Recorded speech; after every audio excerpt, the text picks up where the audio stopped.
안녕하세요. 세상에서 가장 주관적인 리뷰를 하는 사람 대우 고라스입니다. 오늘 리뷰할 영화는 명당입니다.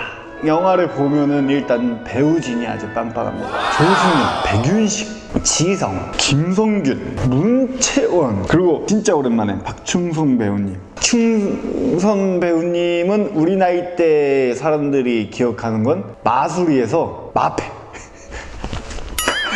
이거 아는 사람 다 압니다. 예, 20대 한 언제까지 알려나? 20대 한 후반 친구들은 아마 다 알 거라고 생각을 하고 있습니다. 뭐 하여튼 쟁쟁한 배우진을 가지고 있는 영화입니다. 근데 이 영화가 관객이 200만 돌파라.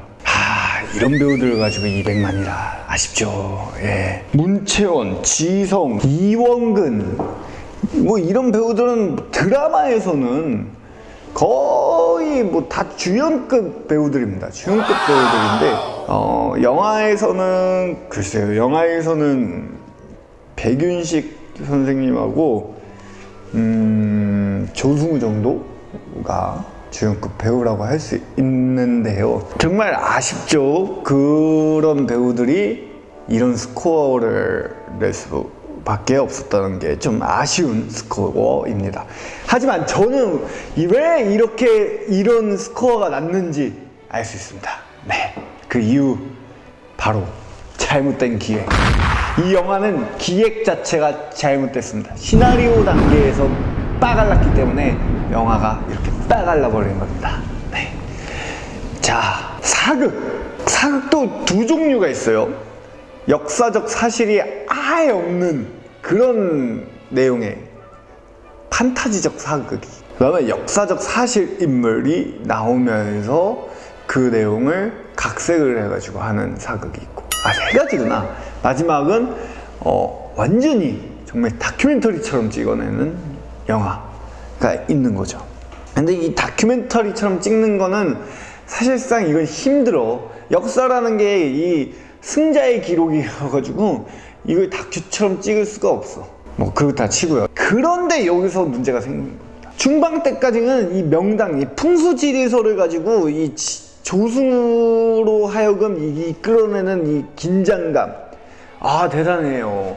그리고 이원근 배우가 난 은근히 연기를 잘해. 약간 이 찌질함, 약간 이런 거에서는 거의 뭐 대한민국의 뭐 세네 번째로 잘하지 않나. 그 이원근 배우의 그 분노, 이씨왕조의 그 분노와 이 풍수지리를 하는 그런 사람, 그런 이 나라에 대한 충심, 이런 걸로 쭉 이어져 나가면서 중간까지의 이 긴장감을 아주 잘 끌어갑니다. 근데 여기서 큰 문제. 왜 기획이 여기서 잘못됐냐?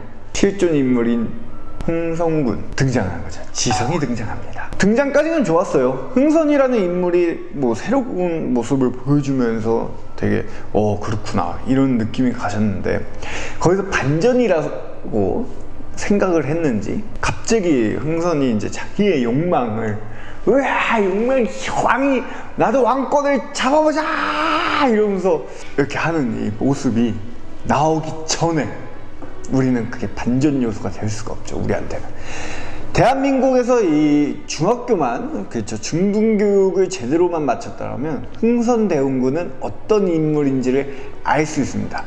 대한민국 국민의 거의 반 이상이 아는 거죠. 그리고 이 영화가 12세 관람가란 말이에요. 12세 관람가.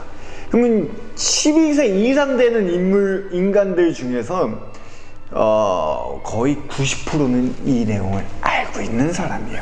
흥선대원군이 아들이랑 그 왕놀이를 하는 것 자체, 그 장면 하나로 그 영화는 끝나버린 거예요. 그게 바로 오류죠. 거기서부터 영화는 볼 필요가 없어요. 내용을 다 아니까 긴장감이 떨어지는 거예요. 영화 기획할 때 말이죠, 기획하는 사람들이 어떤 방식으로 기획을 하는지는 뭐 각자 다양하지만 세 가지를 봅니다. 크게. 첫 번째, 얼마나 이 영화가 신선한지, 색다른지, 신박한지. 두 번째, 이게 얼마나 몰입감을 가지고 갈 수 있을지, 몰입할 수 있을지. 어떤 방식이라도 괜찮아요. 엄청난 CG를 쏟아 부어가지고 사람들이 와 라고 이렇게 쳐다볼 수도 있는 거고, 뭐 아니면 내용적으로 완전히 막 긴장감 있게 할 수도 있는 거고, 아니면 뭐 살인 뭐 이런 공포 약간 그런 걸, 하여튼간 몰입할 수 있는 이 긴장감이 있는 내용인가. 마지막 세 번째가 무엇이냐, 이것들을 실현해낼 수 있느냐. 세상에 없는 아이디어, 그리고 긴장감도 장난 아니야. 근데 현대 기술로 이걸 구현할 수가 없어. 그럼 만들 수가 없잖아요. 그럼 잘못된 기획이죠. 그러니까 기획을 할 때는 이렇게 세 가지를 본다는 거예요. 그런데 이 영화는 자, 풍수지리설을 가지고 영화를 이끌어 나가겠다. 신박합니다. 좋은 기획이에요. 그런데 여기서 잘못된 거죠. 이 영화는 긴장감이 처음엔 좋았어요. 중간 이후부터 1도 없습니다. 흥선대원군이 그런 짓거리를 할 거라는 것은 그 영화를 본 90%의 사람들이 다 알고 있기 때문이죠.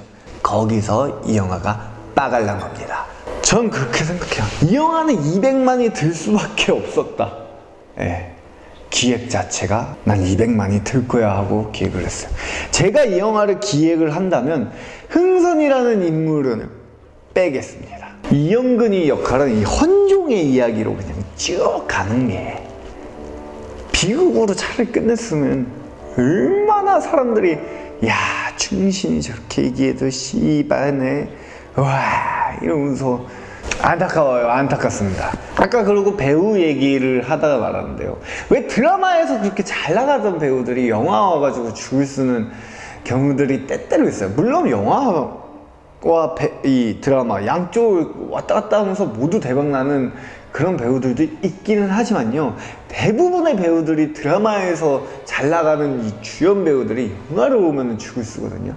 그 이유가 하나가 있습니다. 그게 뭐냐면, 드라마는 우리가 돈을 내고 보질 않아요. 그러니까 그 사람은 돈을 내고 볼 만큼의 연기는 아니다라는 인식이 박혀서 그래. 그래서 영화는 영화 배우들이 대부분 보면은 드라마에 안 나오려고 해요. 자기 연기를 10,000원, 15,000원, 18,000원을 주고 볼 수 있는 그 값어치를 갖게 하려면 공짜로 보게 하는 일이 최대한 적게 해야 자기 연기의 값어치가 올라가는 거거든요. 이게 시장 논리 때문에 그렇게 되는 건데, 하여튼 그런 이유 때문에 이 영화에 보면 지성이라든지 뭐 이영근, 문채원 이런 배우들이 드라마에서는 거의 뭐 탑 S급 배우죠. S급 배우. 지성은 드라마 나오기만 하면 대박입니다. 근데 영화 와서 이렇게 인정 못 받는 거, 딱 그런 이유예요. 그렇기 때문에 이제 송강호라든지 유해진이라든지 최민식 이런 분들이 드라마에 안 나오는 이유도 같은 이유입니다. 마지막으로 그러면 명당 평점 매기겠습니다. 저는 명당 평점 2.5점 드리겠습니다. 네, 2.5점. 연기 너무 좋았어요. 연기는 진짜 그 누구도 못하진 않더라고요. 못하는 사람은 그나마 꼭 한 명 뽑으라고 하면, 그러면 저는 김성균 배우님이 그나마 못했다 라고 생각을 하는데, 그 이유는 이제 뭐 캐릭터랑 안 맞았어요. 예. 김성균 배우님이 한때 이렇게 촥 치고 올라가 있다가 이렇게 내리막을 탁 하고 있는데, 그 당시에 구축했던 그 캐릭터를 그냥 쭉 밀고 나갔으면 오히려 지금까지도 계속 쭉쭉쭉 치고 나갈 수 있었을 텐데, 너무 다양한 캐릭터를 보여주려고 하는 게 판단착오라고 할까?